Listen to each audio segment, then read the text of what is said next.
继续来看劳动部公布着上新的减班休困，也就是迄无薪假的人数是飙到得要3万人，比顶礼拜增加1500个人，创下10年来的新高。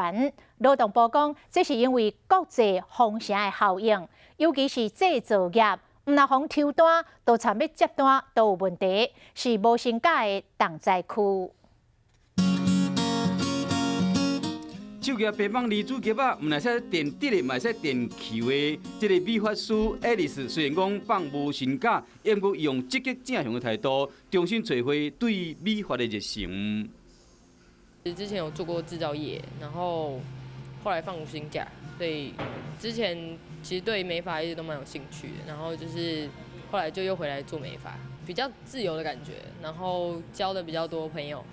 劳动部公布最新企业减班休困的人数，到15为止，无薪假人数已经有29838人，1323间，甲顶礼拜比较起来增加60间，1493个人。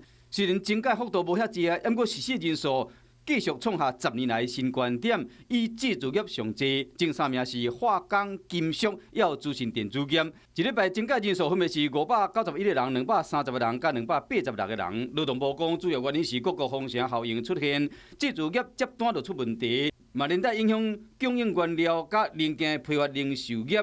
运输程度业，这是因为航空业受伤较严重，其中以华航放无薪假的人数上济。 劳动部已经将这资料拢交予经济部做分析，希望佫会使提供协助。